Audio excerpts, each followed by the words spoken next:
그렇게 하고 마지막 이제 영생 부분 이제 보도록 하겠습니다. 자, 요 영생에 관한 부분도 제가 PDF로 일단 PDF로 떠서 여러분들께 공유를 해놨으니까요. 유튜브 채널에서 이렇게 밑에 더보기를 누르시면 밑에 링크가 되어져 있습니다. 그 링크 하셔서 다운을 받으셔도 되고 그거 참조하시면 되겠습니다. 자, 이터널 라이프 영생. 뭐 영생이란 말 죽지 아니하고 영원히 산다 이런 말이죠. 자, 그런데 이것은 우리 기독교적 입장에서 영생이라는 말은 이제 제대로 잘 이해가 되어져야 됩니다. 성경적으로 이해되어져야 됩니다. 영생. 우리 얼마 전에 우리 집 아이가 천국 가면 영원히 안 죽고 계속 살면 따분하고 지루하지 않을까 이렇게 빈 아이니까 그런 얘기를 하는데 여러분 당연히 그런 게 아니겠죠. 그렇죠? 천국은 말 그대로 천국입니다. 그런데 그 기쁨은 지루할 틈이 없어요. 영원토록. 근데 그 기쁨이 어디서 나오면 생명에서 나옵니다. 생명의 기쁨이 충만하게 흘러나오고 다함이 없습니다. 끝이 없습니다. 계속 그 기쁨이 흘러넘치는데 그건 또한 사랑입니다. 그래서 사랑 안에서 그 생명의 기쁨과 능력을 누리고 살아가는 거예요. 근데 이렇게도 묘사할 수 있지만 조금 더 객관적이고 신학적으로 좀 표현해 보면 영생이라는 말은 먼저는 하나님과 바빙크도에서 이제 얘기를 합니다. 우리가 읽다 보면 이제 바빙크의 이해를 따라가야 되는 게 중요하니까 영생이라고 하는 것은 하나님과의 언약의 관계 속에서 누리는 거예요. 제가 지금 미리 여러분들에게 먼저 이렇게 개괄적인 내용을 말씀을 좀 드리는 겁니다. 자, 하나님과의 당연히 우리는 언약의 관계 속에서 이 영적 생명을 영원히 이제 누리는데 그 언약의 관계가 도대체 뭐길래 우리가 하나님과의 관계에서 이 영생을 그 언약을 통해서 얻게 되냐 이런 걸 이제 좀 생각을 해야 됩니다. 최소한 바빙크의 책을 읽으려면 깊이 있는 신학적 사유가 필요합니다. 그냥 텍스트만 줄줄줄 따라 읽고 가갖고는 그냥 장화 신고 물 건너기예요. 맛을 못 봐요. 그런데 이 바빙크가 얘기하는 그 언약이라고 하는 것 자체가 아주 부유하고 탁월하고 충만한 거예요. 그러면 그 언약이 추상적이고 관념적인 거냐? 그런 건 아니죠. 언약이라는 것 자체가 아주 실제적인 거잖아요. 그 실제적인 언약이 구약의 이스라엘 백성들에게 언약의 관계로 율법을 통해서 주어진 것이고 이제 구약의 율법이 연약하여 할 수 없었던 그것을 하나님이 하시는데 율법이 사람을 살리지 못하는 그것을 예수 그리스도의 그 생명을 통해서 살리심으로 그 언약이 생명의 언약이 되게 하시잖아요. 그러면 언약의 그 실체가 뭐냐? 이제 이런 걸 이해해야 되겠죠. 언약의 실체. 누굽니까? 뭡니까? 언약의 실체가? 성경은 그냥 질문하면 예수 그리스도예요. 답은. 성경의 모든 질문은 성경으로 질문하면 무조건 답은 다 예수예요. 왜냐하면 히브리서 1장 2절에서도 말했듯이 이 모든 날 마지막에 하나님께서 우리에게 아들로 말씀하신 거죠. 아들로 말씀했다는 말은 하나님의 대답은 예수 그리스도밖에 없다 이 말인 거예요. 그냥 뭐든지 물으면 묻지 마. 그냥 그게 다 답이야. 이런 말이 아니에요. 하나님이 말씀하셨다. 이제 칼바르트 개념이 아닙니다. 하나님이 말씀하셨다는 개념을 오해하시면 안 돼요. 딕시트 데오스 그런 개념 아닙니다. 하나님이 말씀하셨다라고 얘기할 때는 그것은 바르트와의 개념이 전혀 틀려요. 요거를 우리 같이 공부하시는 분들이나 영상을 보시는 분들은 잘 생각을 하셔야 됩니다. 바르트는 하나님의 말씀, 말씀의 행동, 말씀의 사건, 인식 이렇게 말해도 그게 정통개혁주의에서 말하는 하나님이 말씀하셨다라고 하는 것과 하나님의 말씀의 객관적 행동이라든가 원리라든가 이런 것과 전혀 다릅니다. 신학을 모르는 분들은 또 신학에 일천한 상태에 있는 분들은 헷갈리기도 하겠고 뭔 말인가 싶겠지만 알고 보면 별거 없어요. 알고 보면. 근데 그건 제가 여러분들 말 나온 김에 말씀을 드린 겁니다. 자, 하나님이 이 모든 날 마지막에 아들로 우리에게 말씀하셨어요. 바로 그 아들로 말씀하셨을 때 그것이 하나의 큰 하나님의 행동이고 사건이다 라고 말할 수 있지만 바르트의 이해와는 달라요. 괴가 틀려요. 자, 어쨌든 예수 그리스도가 바로 언약의 실체다. 구약의 율법이 증거하고 보여주고자 했던 그 율법의 실체, 본질은 바로 하나님의 아들 예수 그리스도죠. 그러면 율법은 뭐예요? 율법은 그리스도가 오시기까지 믿음이 올 때까지 있는 거예요. 그게 율법이에요. 그런 의미에서 율법은 한계가 있고 연약하지만 그럼에도 불구하고 그리스도를 지시한다는 의미에서 그림자고 상징이고 비유고 또 모형이고 또 몽학 선생. 그래서 이제 몽학 선생이란 말은 스쿨마스터, 초등학문 교사 이 말인 거예요. 초등학교 선생. 근데 복음은 뭐예요? 복음은 초등학교가 아니죠, 그죠? 초등학문이 아니에요. 복음은 그러면 대학원 선생님 교수님입니까? 그 정도도 아닙니다. 복음은 그 자체가 살아있는 능력의 말씀이에요. 복음 그 자체가. 무슨 교수다, 프로페서다 이런 정도로까지 이름 붙이기도 뭐한 거예요.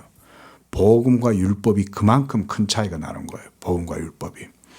그럼에도 불구하고 율법을 통해서 하나님께서 이스라엘 백성들에게 이 언약의 생명과 약속을 주고 그래서 구약 이스라엘 백성들은 그 언약 아래에서 영적 생활을 하게 하신 거죠. 자, 오늘 여기까지만 제가 개괄적으로 말씀을 드리겠습니다.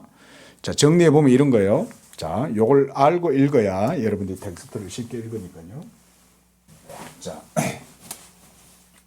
그러니까 영생이란 개념, 영원히 이터널 라이프, 영원한 생명이라는 말은 이거는 기독교적 개념으로 이해해야 된다. 당연히 성경적이겠죠? 성경적 개념이죠.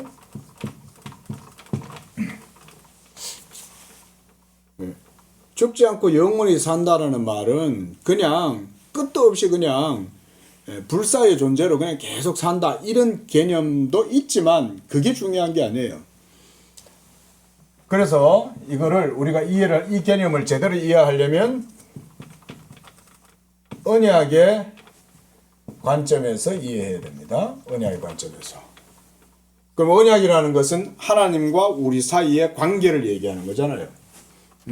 하나님과 사람의 관계, 이 가운데에서 이해가 되는 건데 중요한 건 언약에 있어서 하나님과 사람의 관계에서 중요한 건 뭡니까? 중보자죠, 그죠? 하나님과 사람 사이에 있는 중보자, 바로 예수 그리스도가 언약의 실체다.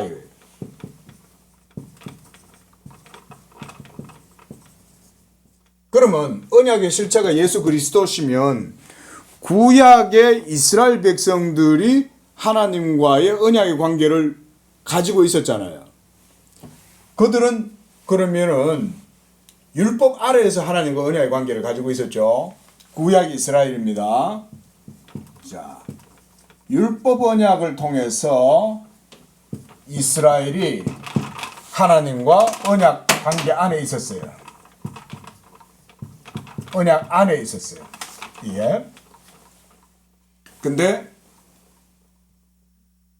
이것은 말씀드렸듯이 모형이고 그림자고 비유고 또 몽학 선생이다. 초등학문 선생이다. 근데 믿음이 오기까지 율법이 이 역할을 감당하는 거예요. 하나님과 이스라엘 사이에서. 믿음이 오기까지. 그 믿음이 온다는가 할 때 믿음이 온다는 말은 뭡니까? 믿음의 대상이신 예수 그리스도가 올 때까지 율법 아래에서 이스라엘 백성들은 하나님을 섬겼다 이 말인 거예요. 근데 이제 믿음이 온 후로는 더 이상 우리가 율법 아래에 있지 아니하도다 그랬죠. 그 율법 아래에 있지 않으니까 이제는 신약이 예수 믿는 성도들 어디 있습니까? 은혜 아래에 있는 거죠. 그렇죠? 은혜 아래에 있는데 이 은혜 아래에 있을 때에 이제 이것은 새 언약을 말하는 겁니다. 자, 새 언약을 통해서 이제 하나님과의 관계가 이루어지는 거예요. 여전히 새 언약을 통해서 하나님의 언약 안에 있는 겁니다. 그러면 새 언약의 방식은 우리가 어떻게 해서 하나님과 언약의 관계가 이루어집니까? 새 언약의 방식에는 예수 믿음으로 하나님과 언약의 관계가 이루어진다 그랬습니다. 그렇죠? 구약시대 때는 율법을 지키고 율법의 계명을 따라 살아감으로써 하나님과의 언약의 관계가 이루어졌지만 이제 신약에 새 언약이 성취되고 나서부터는 믿음이 온 후로는 이제는 우리가 은혜 아래에 있고 율법 아래에 있지 아니하죠. 그래서 이제는 이 믿음으로 예수 믿음으로 하나님과의 언약의 관계에 서게 된다 이런 얘기죠. 자, 그런데 이 영생이라는 것이 모두가 다 이 언약 안에서 결국은 누려지는 거예요. 영생이라는 게. 그러면 바로 이 언약이 뭔가를 깊이 있게 바빙크의 텍스트를 따라가면서 이 언약에 대해서 깊이 우리가 바라볼 수 있어야 돼요. 중요한 건 여기서 뭐냐면 제가 지금 미리 설명드렸어요. 요 속에 답이 있어요. 근데 이 언약이 이제 실체가 구약시대 때는 모형이라 그랬죠. 근데 신약시대 때는 이 실체가 바로 예수 그리스도가 언약의 실체죠. 그리고 이 그리스도로 말미암아 이제 성도들은 믿음으로 그리스도와 함께 연합해요. 그리고 그리스도와 함께 연합함으로써 이제 성도들은 하나님과도 연합하는 거예요. 자, 이런 개념들이 이제 바빙크 책을 읽으면 나올 겁니다. 자, 이렇게 성도와 그리스도와의 관계가 연합이 됨으로써 이제 성도는 삼위일체 하나님과도 연합하는 거예요. 그래서 아버지여 우리가 하나 된 것 같이 저희들도 우리와 하나 되게 하소서 라고 얘기할 때 그것이 예수로 말미암는 연합인 거예요. 연합. 이 연합 가운데서 우리는 하나님의 자녀가 되는 겁니다. 하나님의 백성이 되는 거예요.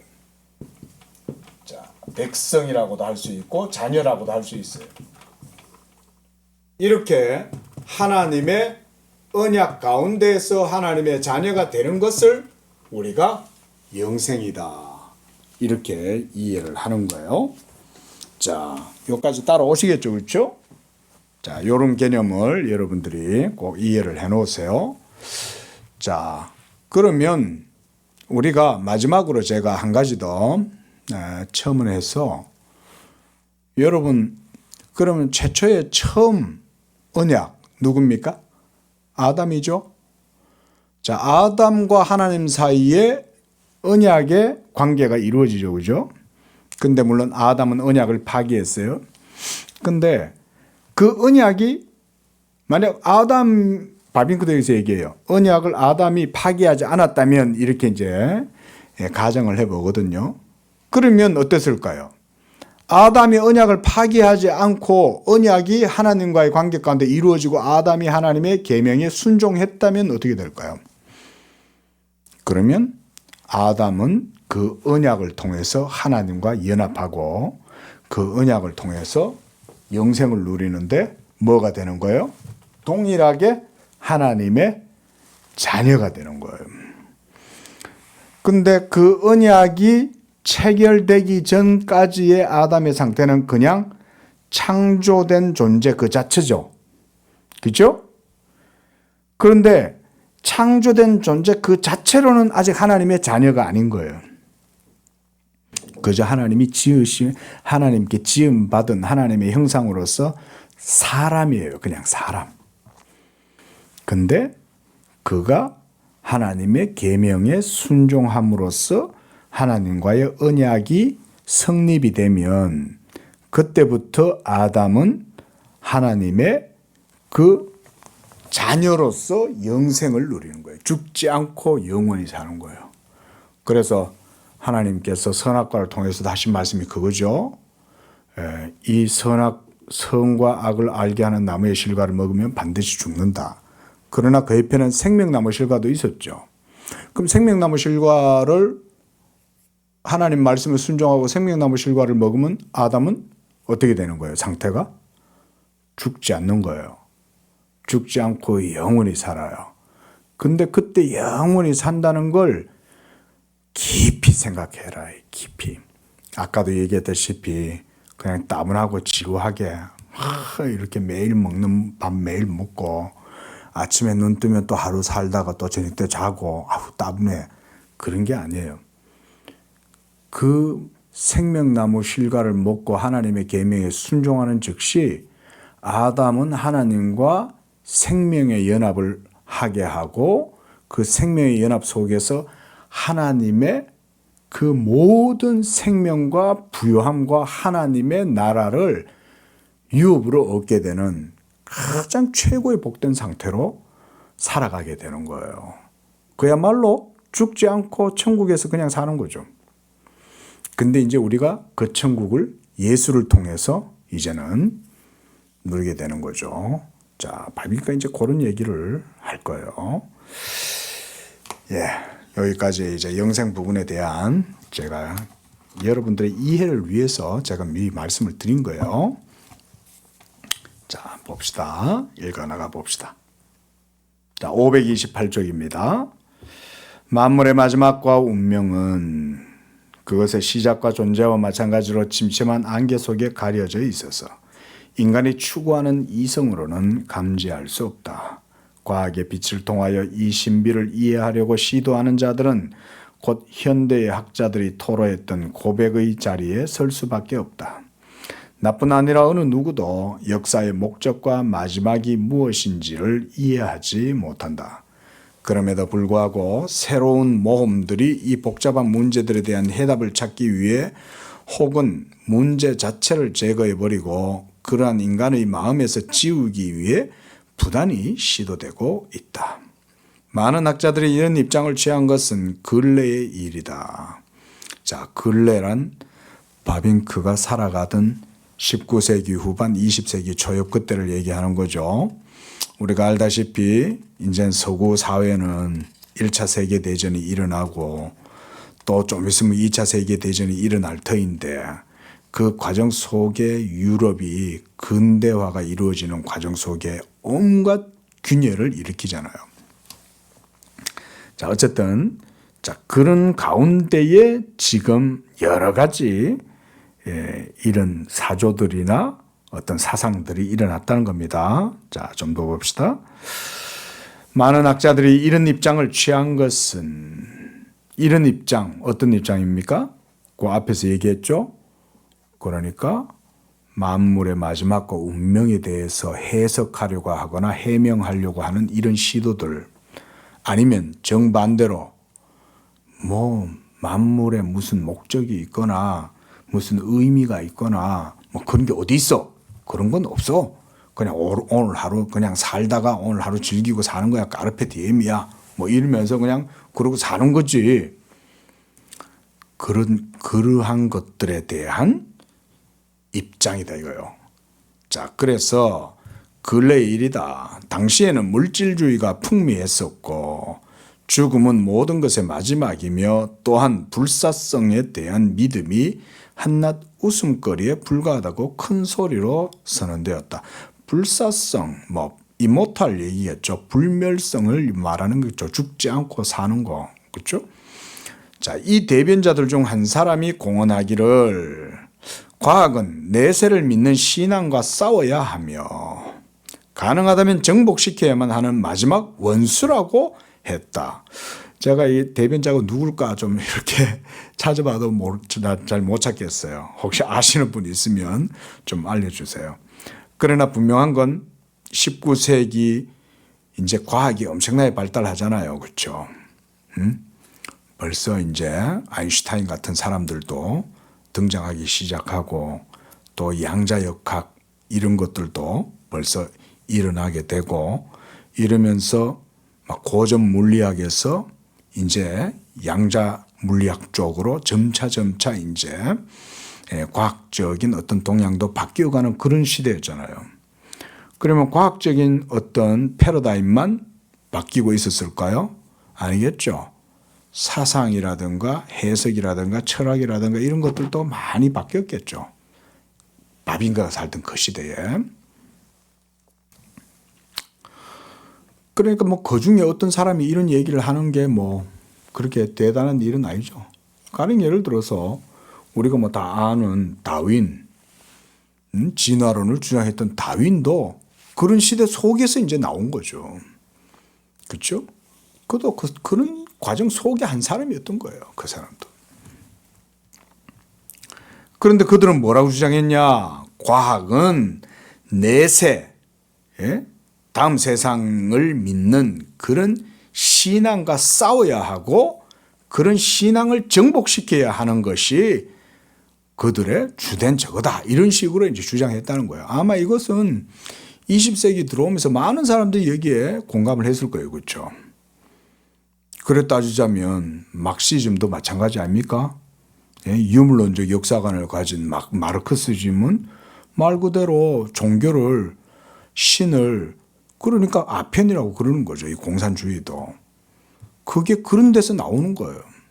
신앙을 박살내야 된다고 보는 거죠. 그거는 전혀 이상이 아니고 우리가 그런 것들은 다 배격해야 된다. 아편이다. 이런 식으로 주장을 하는 거 아닙니까? 그게 어디 한두 사람 이야기냐고요. 그죠? 19세기, 20세기 들어서면서 신학에서부터 그 일이 이루어졌죠. 자유주의 신학이 19세기 들어서면서 자유주의 신학이 완전히 성경을 비신화 만들어버리고 그래가지고는 성경에서 모든 기적의 요소들은 다 제거해버리고 오직 도덕적 종교만으로도 기독교를 도덕적 종교로 윤리적 종교로만 그냥 만들어놔버린 거잖아요. 기적이 어디 있냐고. 응? 그런 건 전부 다 비이성적이고 비과학적이다. 그러니까 전부 다 그랬던 거죠.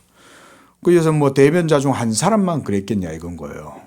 그 시대 전체가 사실은 그런 정신에 다 사로잡혀 있었죠. 어떻게 보면 그렇게 보면 저는 개인적으로는 하나님께서 그런 유럽의 서구 과학 문물이 발전하고 인간들의 이성이 하나님의 말씀보다 더 높이 올라가려고 하는 그때에 1, 2차 세계대전이 터진 것이 과연 우연이냐. 응? 하나님이 서구의 그 오만함과 그들의 자존심뿐만 아니라 자만심뿐만 아니라 그들의 지성의 모든 확신을 다 깡그리 무너뜨려 버리시는 거죠. 응? 자, 이런 거였어요. 좀 더 또한 이 가시적이고 감각적인 세계는 단지 존재하는 세계이며 어느 누구도 이 세계의 기원이나 혹은 마지막에 관해서 언급할 수 없는데 왜냐하면 세계는 영원한 미로 가운데서 배화하기 때문이라는 것이다. 한마디로 누구도 뭐라고 말할 수 없다 이거죠. 불확실하고 모호하고 뭔가 확정적일 수 없고 이런 거죠. 한번 보세요. 여러분 그 시대에 사용되어지는 학문적인 표현이나 문법이나 서술들이 어떤 언어가 사용되어지는가를 기독교 지성인들은 잘 봐야 됩니다. 왜냐하면 언어는 개념 위에 서 있잖아요. 예? 언어는 개념 위에 서 있기 때문에 어떤 언어가 그 시대를, 그 시대 정신을 수놓고 있는지, 문의가 어떤 언어로 이루어지는지를 잘 보면 그들의 개념의 밑바탕을 볼 수 있어요. 왜냐하면 인간은 모든 것이 개념에서부터 다 시작이 되니까. 신이 있다고 생각하는 사람은 여호와 우리 주여 주의 이름이 온 땅에 어찌 그리 아름다운지요. 이런 시를 쓰겠죠. 하늘 오르라 한 점 부끄러움 없기를 잎새이는 바람에도 나는 괴로워했다. 이러면서 하나님이 있다고 생각하는 사람들은 최소한 그런 관념을 가지는 거예요. 근데 하나님이 없다고 생각하면 다른 시를 쓰겠죠. 그렇죠? 그런 거예요. 개념이 중요한 거예요. 개념이. 근데 우리가 알다시피 19세기, 20세기 낭만주의가 지나면서 서구는 실존주의가 뒤덮고 또 그 여파 속에서 점차 신학이 작용화되고 자유주의 신학이 되죠. 그래서 루도프 불트만이라든가 이런 사람들에 의해 가지고 완전히 성경이 더 이상 믿을 수 없는 신화가 되어버린 거예요. 그 과정 속에 1, 2차 세계대전이 터졌다는 게 여러분 그런 게 우연일 것 같습니까? 하나님이 그냥 전쟁의 도가니로 몰아넣어 버리는 거죠. 칼바르트라는 사람도 앞서 제가 잠깐 얘기했지만 칼바르트가 원래 독일 사람이잖아요. 근데 이 사람이 그 독일 신학자들 밑에서 공부를 하고 신학을 배우다가 그들을 등지고 떠났어요. 왜냐하면 하나님에 대해 가지고 완전히 이상하게 얘기하고 하나도 말을 제대로 안 하거든요. 그러면서 그가 이제 말씀의 신학이라는 것을 이제 세우면서 일약 세계 스타덤에 이제 올랐는데, 그럼에도 불구하고 그의 신학은 우리 정통 개혁주의 신학에서는 바른 이해가 아니고 궤가 틀려요. 하나님의 계시의 말씀, 하나님의 말씀, 하나님이 말씀하셨다라고 하는 데우스 디시트라고 하는 그런 개념도 우리하고 다릅니다. 알고 보면 별거 아니에요. 알고 보면 언제 한번 설명해 드릴 기회가 있으면 좋겠지만, 자, 어쨌든 지금 이 바빙크가 사역하고 있던 그 시대가 그런 시대였다는 점만큼은 우리가 좀 주목을 해야 됩니다. 제가 예전에도 한번 어떤 얘기를 한 것 같은데요. 모든 것들이 다 서구 과학 근대 문물이 확 발전돼서 이제는 막 산업화가 되고 그게 이제 제품 생산에까지 이르고 부가가치를 창출하게 되는 그런 시대였잖아요. 그렇죠? 전기기관이 나오고 그다음에 자동차가 막 이렇게 컨베이어 벨트에 의해 가지고 엄청나게 많은 자동차들이 점차 만들어지게 될 그런 시대가 점차 이제 이루어지는 거예요. 자, 그다음 문단. 피상적이고 위안이 없는 이 교리의 실제적인 결과는 영원성을 설명하고자 하는 모든 노력을 무익하다고 선언하고 인간은 가능한 한 육정적인 삶을 최대한 즐겨야 한다고 추천하는 것이다. 그래서 먹고 마시자. 내일이면 죽을 터이니 이렇게 말한 것이다. 뭐 미래가 없죠. 목적도 없고 뭔가 의미도 없는데 뭐 그냥 하루하루 먹고 마시고 살고 그걸로 족하면 되는 거지. 이렇게 생각하는 거죠. 물론 이런 방식으로 생각하고 행동하는 자들 중에 여전히 선한 사람들이 많이 존재하지만 그럼에도 불구하고 단지 방향만 다를 뿐이다. 더 면밀히 연구하기 위해 노력한다 해도 영원의 문제는 결코 어리석고 무익한 것이라 할 수 없다. 또한 간단하게 생각하여 대답할 수 있을 만큼 쉬운 문제들도 아니다. 그렇죠. 철학자들이 수천 년 동안 고민한 거 아니에요?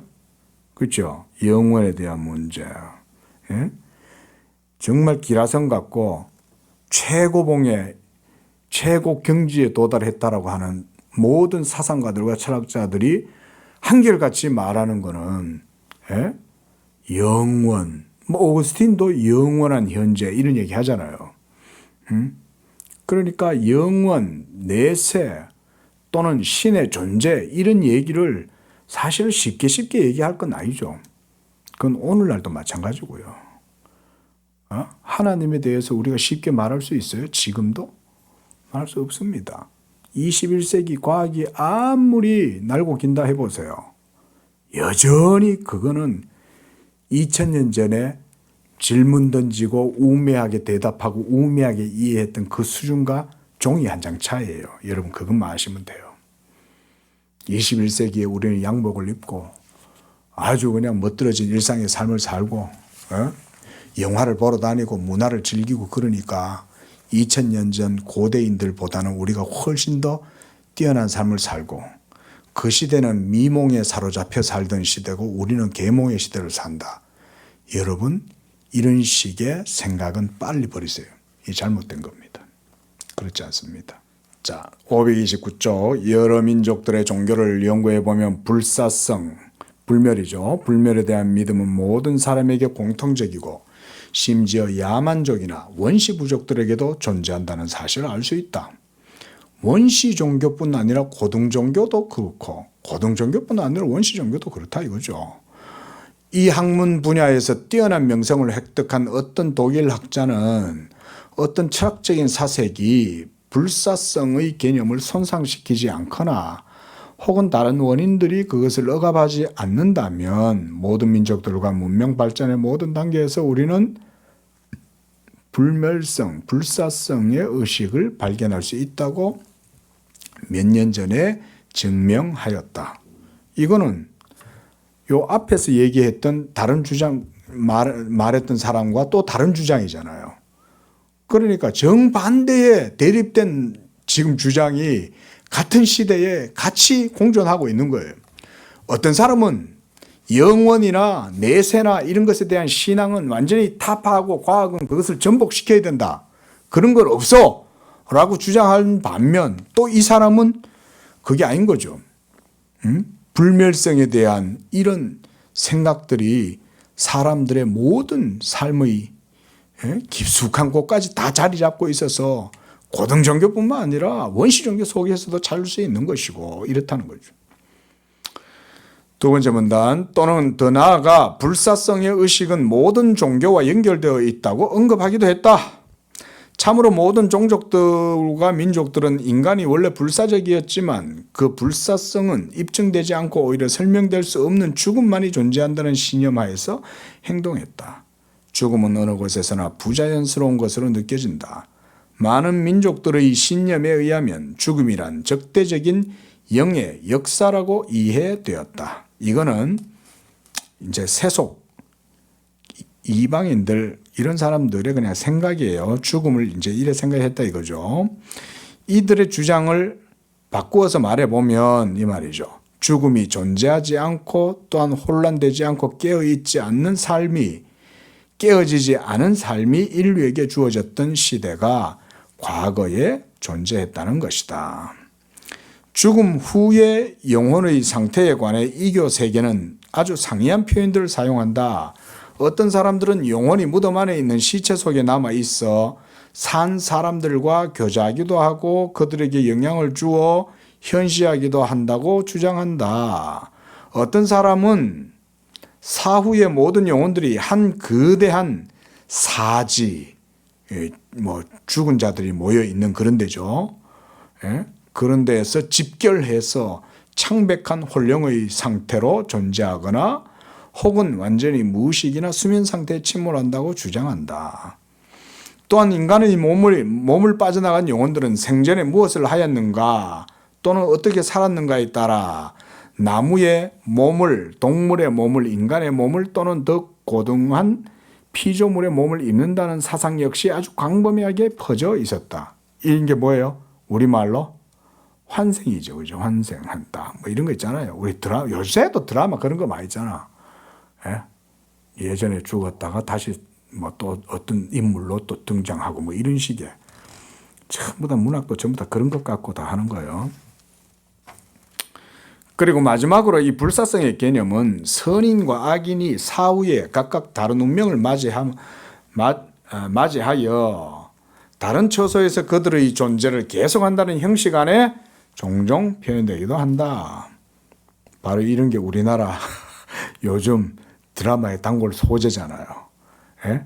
몇백여 년 전에 죽었는데 그 원한을 갖고 오늘날 시대에 다시 태어나서 또 그때 자기를 죽였던 또 그 악인이 또 다시 우리가 살아가는 현대 세계 속에 또 그 사람도 태어나고 뭐 이런 식으로 드라마를 전개시키죠.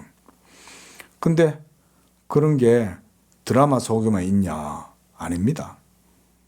벌써 작가들이 그런 얘기를 할 때는 사람들 속에도 어렴풋이 그런 게 있는 게 아닌가 이런 생각하는 거예요. 사람들은 사후 영혼의 상태와 신분을 어떻게 생각하느냐에 따라 매장법이나 죽은 자를 다루는 집례법이 판이하게 달랐다. 때로 이교도의 모든 종교는 실제로 선조들을 경배하는 형식을 취한다. 천마총 가봤어요? 천마총 고분군 안에 들어가 보면 옛날 사람들이 사후 세계에 대해서 어떻게 생각했는지 그대로 거기 표현되어져 있죠. 그리고 순장 제도까지 있잖아요. 죽을 때 혼자 죽지. 예? 종들까지 막 다 데리고 가고 자기가 살아서 쓰던 뭐 그런 부장품들까지 다 같이 넣어주고 예? 또 예? 그 황천길 가는데 쓰라고 엽전까지 넣어주잖아요. 엽전까지. 자, 이렇게 종종 이교도의 시야가 거의 사후 영혼의 상태에 제한되어 있지만 가끔 그 비전이 확장되어 세계 종말이 죽은 영혼들의 영향을 받게 된다는 사상을 취하기도 한다. 자, 뭐 구차한 얘기들이긴 한데 제가 그냥 쭉 읽는 이유는 지금 바비가 요 영생이라는 부분에 대해서 지금 도입부에서 지금 이 얘기를 지금 서설로 하고 있는 거예요. 자, 기독교에 의해 극복되고 있는 정화되어야 할 이 모든 이교도의 상징들은 근대 시대에 또다시 등장한다. 그래서 수천 명의 추종자들을 가진다. 어때요? 역사는 반복되고 옛날 사람은 오늘날 사람보다 미개합니까? 그렇지 않습니다. 옛날 사람들이 했던 어리석은 생각 현대인들도 똑같이 합니다. 아무것도 몰라요. 그저 아는 건 뭔지 아세요? 스마트폰을 다룰 줄 안다는 거예요. 자동차를 운전할 줄 안다는 거예요. 컴퓨터를 사용할 줄 안다는 거예요. 근데 그게 2000년 전 사람들과 질적 차이를 가늠할 수 있는 기준이 되냐? 그런 거 안 돼요.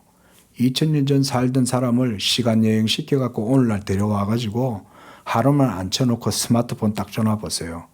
금방 터득해요. 컴퓨터 앞에 앉혀놓고 자판 두들기는 거 언어 조금만 가르쳐놔 보세요. 금방 합니다. 다르지 않아요. 인간은 그런 걸로 판별되지 않아요. 영혼으로 판별되지. 응? 지식으로 판별되는 거지. 착각하면 안 됩니다. 현대인들. 뭐 우리가 스마트폰 쓰고 자동차 타고 뭐 마하가 넘는 그런 제트 비행기를 타고 막 미국을 뭐 하루 만에 그냥 왔다 갔다 하고 뭐 이런다고 오늘날 시대 사람들이 더 뛰어난 사람이다 이렇게 생각하면 안 됩니다. 착각입니다. 그래서 물질주의가 겨우 소수의 사람들을 만족시켰기 때문에 일부 사람들은 반대 극단 물질주의에 매료돼 가지고 야 물질 외에 뭐가 있어 이렇게 주장하는 사람이 있지만 사실은 그 주장만 있는 건 아니죠. 그 반대 주장도 있죠. 아니야. 정신의 세계도 있어. 보세요. 여자들 요가 하잖아요. 원래 요가는 뭡니까? 인도에서부터 들어온 거 아닙니까? 요가는 정신세계를 추구하는 거예요. 근데 오늘날 뭐 필라테스처럼 이제 되어지니까 뭐 요가를 별 저거 없이 쓰는 거지만은 원래 요가 속에는 인도의 그런 정신과 사상의 맥락이 그 속에 있는 거예요. 물질만 있습니까? 자, 넘어갑니다. 제일 밑에 줄 영혼들이 사후에 계속 존재한다는 것. 그 영혼들이 살아있는 자들에게 현현하고 계시한다는 것. 또 그들의 죽음 후에 즉시 생전에 행했던 대로 다른 육체를 취하고 그 안에서 더 발전된다는 이 모든 사상들은 많은 계층에서 새로운 지혜와 최상의 지혜로 현재 환영받고 있다. 현재라 그랬죠. 예? 100년 전이죠. 100년도 더 전이죠. 현재 환영받고 있다. 현재. 그때 당시에. 이거 어때요? 오늘날 우리 작가들이 드라마 소재로 쓰는 소재 내용들이 이런 거죠, 전부 다. 100년 전의 사람들도 벌써 이런 생각하고 있었고 오늘날도 이 생각하고 있잖아요. 우리는 넷플릭스로 그걸 보고 있잖아요. 넷플릭스를 보니 더 현대적이라고 생각하십니까? 그런 게 아니에요. 인간은 4,000년 전이든 6,000년 전이든 똑같아요. 안 변해요. 여러분 그거 아셔야 됩니다. 자, 530쪽 넘어갑니다. 다음 줄, 다음 문단. 자, 영들 숭배과 진화론 교리와 긴밀하게 연결되어 있다는 사실은 이 시대의 현저한 동향이다.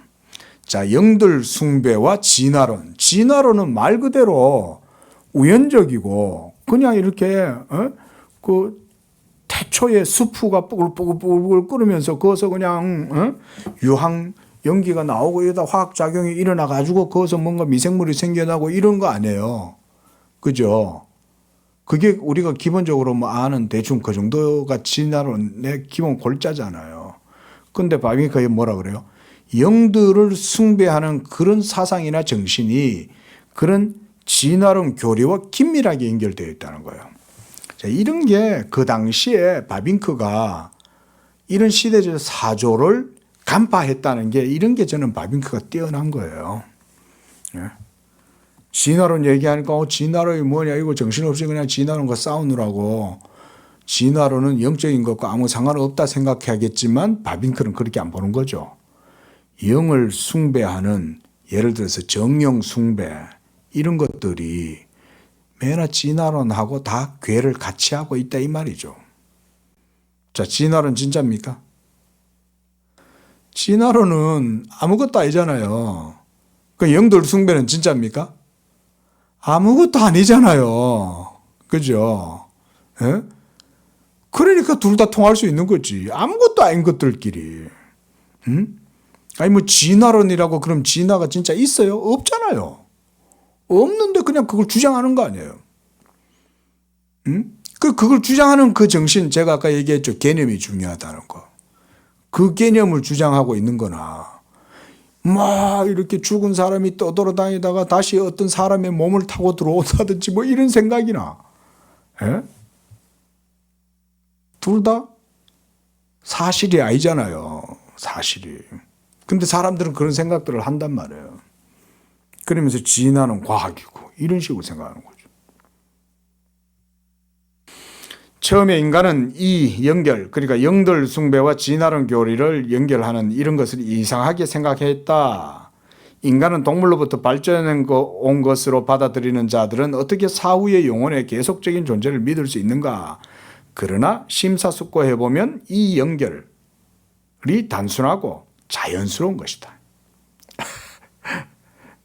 왜냐? 보세요. 자, 그다음 만약 과거에 살았던 자들이 죽은 자들로부터 나왔고 또한 영혼이 물질로부터 유래되었고 인류가 동물로부터 유래한다고 믿는다면 미래에 인류가 더 높은 경지로 발전하여 지상이 아닌 무덤 저 건너편에서 존재한다는 것이 왜 불가능한 일인가?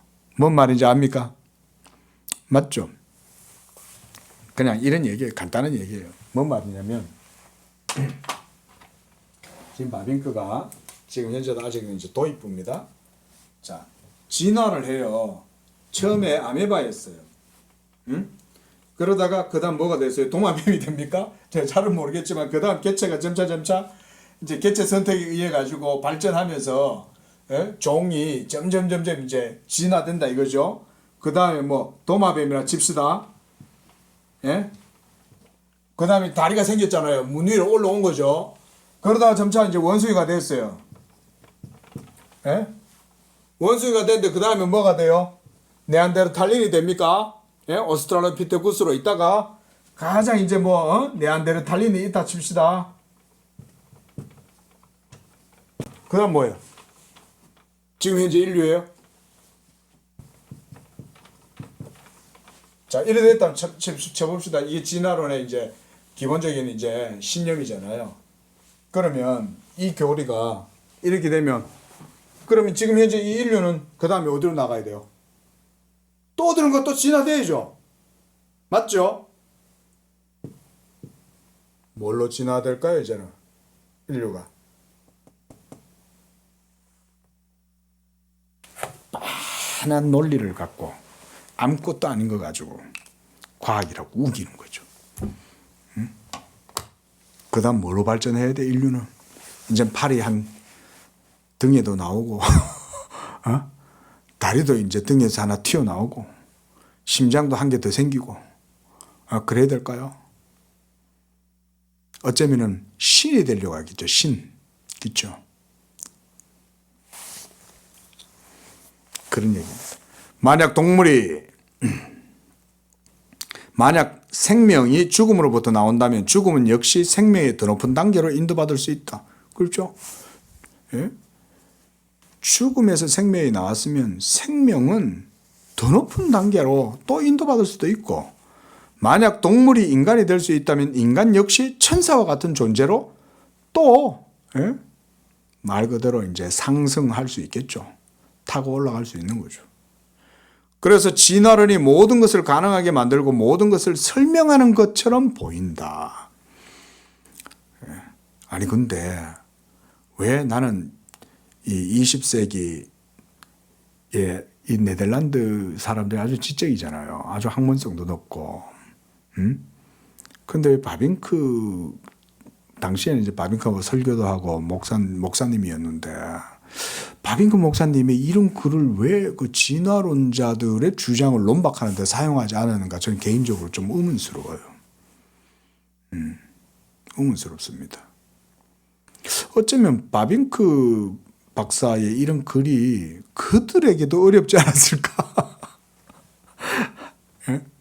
제가 이제 요즘 공부한다고 이제 네덜란드어도 공부를 하려고 그래요. 그래서 이제 원래는 독일어까지 공부를 하고 그러려고 그랬는데, 이 바빙크 가지고 이제 박사를 하려면 이게 네덜란드어를 안 배울 수가 없을 것 같아.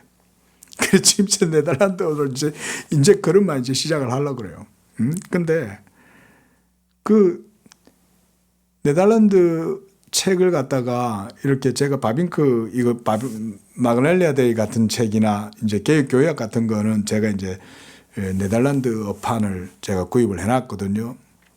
근데 네덜란드 중고 서점 같은 데를 이렇게 기웃기웃 해보면 책이 엄청 싸요. 책이 엄청 싸요. 신정통주의 신학자들 책은 비싸요. 예를 들어 슐라이마우 책은 비싸요. 우리는 슐라이마우는 아예 치지도 않잖아요. 그 완전 이단이죠.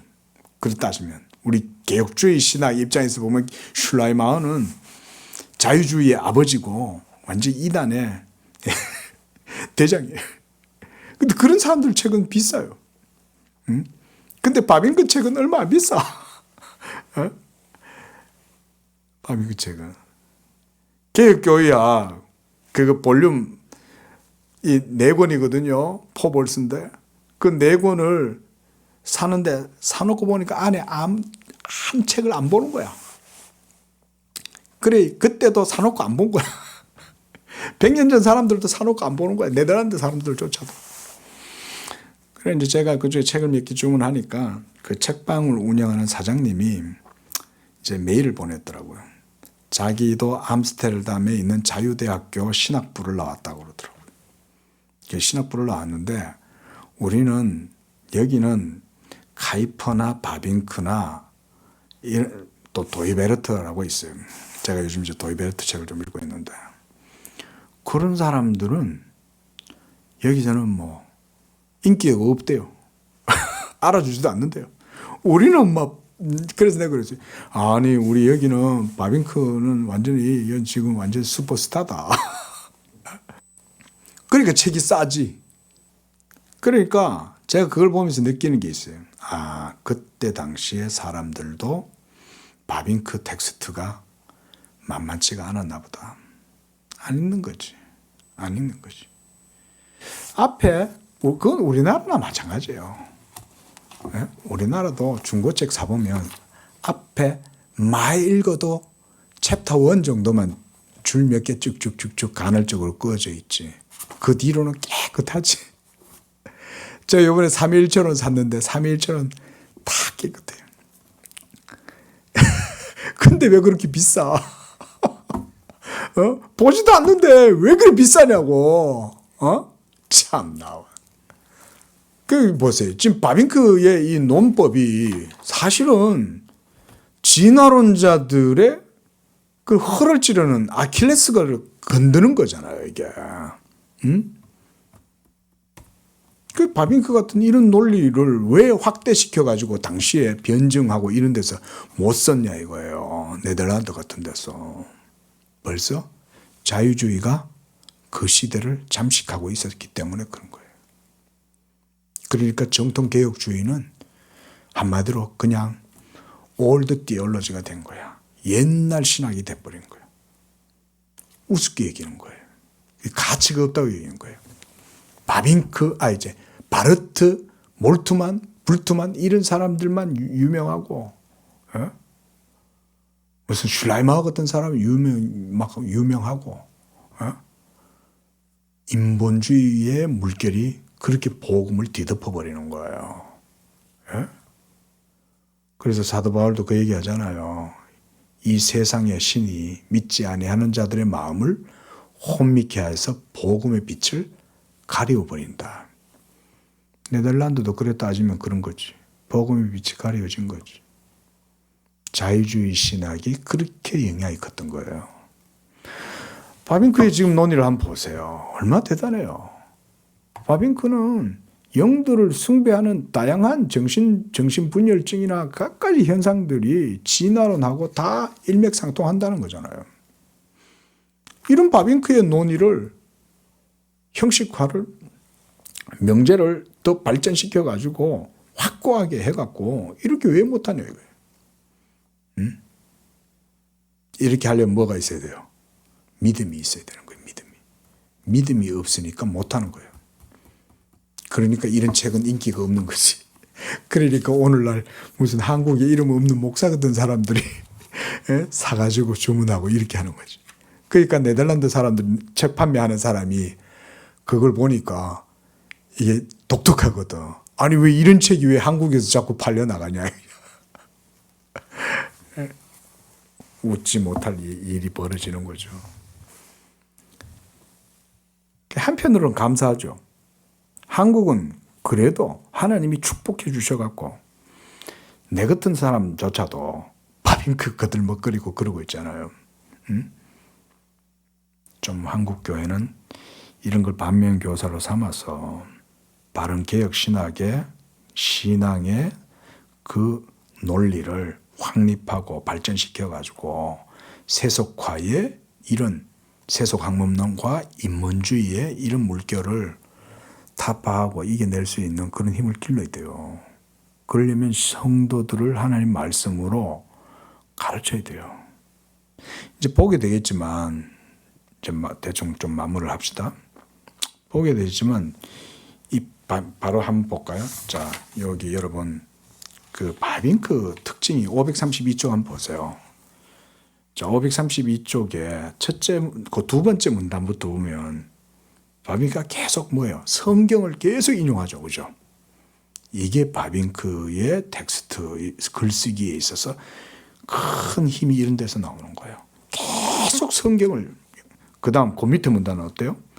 그 밑에도 그들은 약하고 무기력하고 침묵하고 또한 어둠과 멸망의 땅에 존재하고 모든 생명체가 거기서 중단되고 하나님도 사람도 볼 수 없고 이러면서 전부 성경을 다 달죠. 이 말은 바빙크가 어떤 사람이었다는 거예요? 성경의 사람이었다는 거예요. 성경의 사람. 그뿐 아니죠. 그 533쪽도 보세요. 그 세 번째 문단 거기도 보면 그 두 번째 문단 끝에도 벌써 출애굽기 19장 5절, 20장 2절, 에스겔서 16장 8절, 또 그 밑에도 계속 성경 달아놨죠.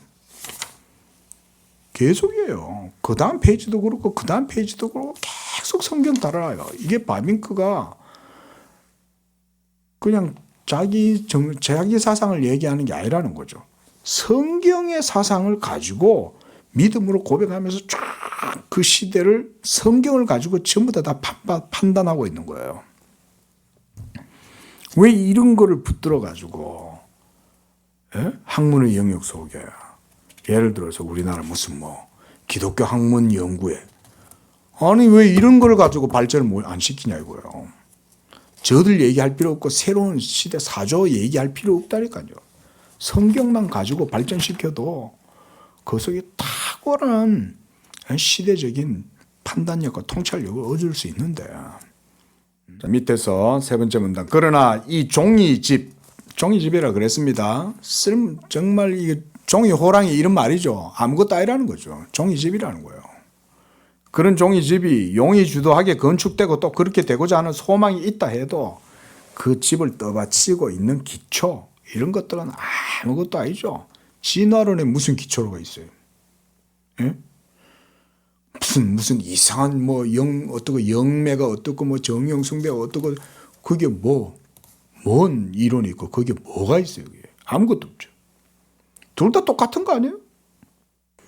사실 불멸성과 진화론을 지지하는 옹호자들은 죽음과 무덤, 심판과 영벌에 대한 성경 교리에 귀를 기울이려고 하지 않는다. 이게 이제 바빙크가 말하려고 하는 거예요. 이런 거를. 그들의 논리는 성경의 논리하고 틀려요. 그러면 성경의 논리를 떠나서 자기들의 논리로 진화론을 주장하고 무슨 영들의 세계에 대해서 얘기한들 그게 그러면 참된 논리가 있냐 그 속에. 그거 아니잖아요. 그죠?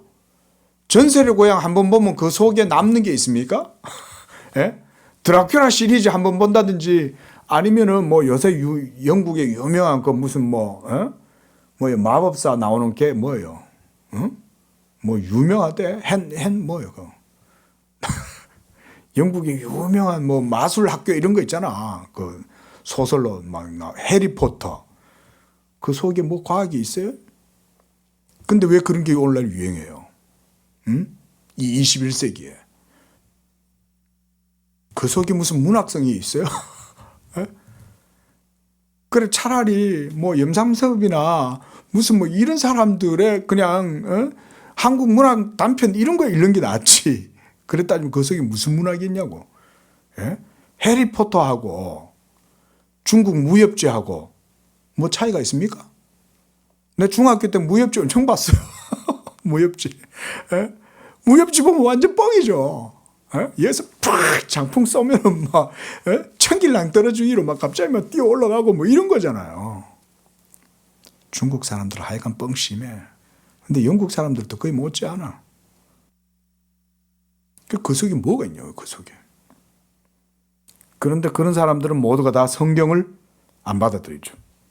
문제는. 죽음은 그들이 판단하기에 죄에 대한 형벌, 즉 심판이 아니라 단지 더 고차원적이고 선한 삶에 이르는 과도기적 수단일 뿐이다. 모든 사람은 그의 의지와 행위에 대한 결과를 책임져야 한다는 의미를 제외하고 죽음의 심판적인 성격이 존재하지 않는다.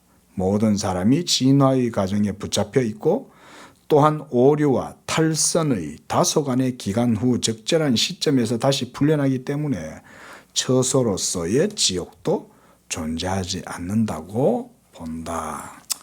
자, 뭐 제가 오늘 뭐 여러 가지 이제 다음에 할 내용들도 좀 얘기도 하고 또 요 영생 부분에 대한 기본적인 내용들 이런 내용들입니다. 그 속에 있는 내용들 이런 것들을 좀 개괄적인 얘기를 하다 보니까 오늘은 텍스트가 많이 못 나갔는데요. 오늘 여기까지만 하겠습니다. 기도하겠습니다. 거룩하신 하나님 아버지, 잃어버린 세대 가운데, 어두운 세대 가운데, 혼란한 세대 가운데 우리를 그래도 빛의 자녀로 불러주시고 예수 그리스도의 복음을 통해서 이 세상에 휩쓸려 떠내려가지 아니하고 진리의 말씀을 붙들고 하나님을 섬기며 그 가운데 하나님에 대한 참된 지식을 알아갈 수 있도록 은혜 주시니 감사합니다. 하나님 아버지여, 우리에게도 이 시대가 악함으로 지혜를 주시고 이 세상을 영적으로 분별할 수 있는 영적인 능력도 주시고 그래서 말씀 위에 서서 이 세대를 분별하고 그 가운데에 하나님 앞에서 온전한 믿음의 사람으로 살아서 하나님께 영광 돌리며 모든 하나님 악의 그런 모든 세력들과도 맞서 싸울 수 있는 그런 준비된 용사들로 세워지도록 축복하여 주옵소서. 예수님의 이름으로 기도합니다. 아멘.